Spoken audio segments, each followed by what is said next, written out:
Thanks, Layla. About 6 months ago, Handset Specialist Inc.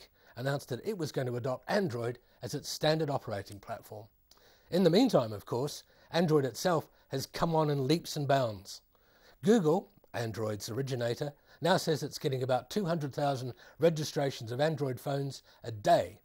So we thought about now would be a good opportunity to get Frank Meehan into the studio and find out what life was like inside the Android ecosystem.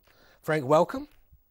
So Frank, tell me, what's life like? Why has Android been so successful?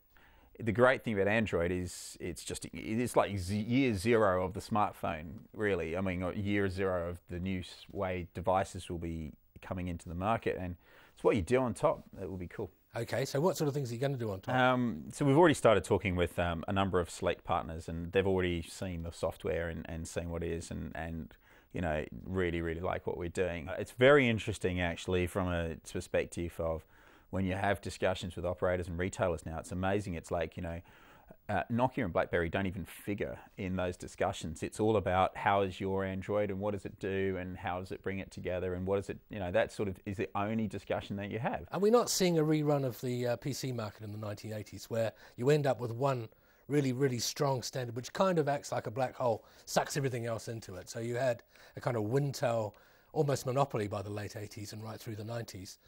Are we going to see that sort of thing again in smartphones? Ultimately, if you look back in history, the market, the consumer device market always goes through waves. It goes proprietary, it goes open, it goes proprietary, it goes open, and it's just the way it happens. It's just, it goes open until everything is too homogeneous and someone comes in with a specialist piece of kit that works extremely well vertically, and everyone goes, wow, love that, want to jump on board.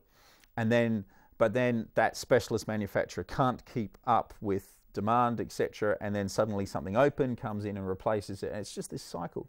Right now we're in that open cycle, but it's almost a bit of a combination of the two now, where what you'll get is you've got this open, fantastic open platform, but now you've got the ability to create proprietary stuff that sits on top. So, like, the great thing about it is that Android takes away a lot of the problems of making a phone. So now I can just totally focus on making everything else on top. While previously you had to focus on contacts and phone books and all of this stuff before you ever got to making anything on top. So it's a combination, it's not just open.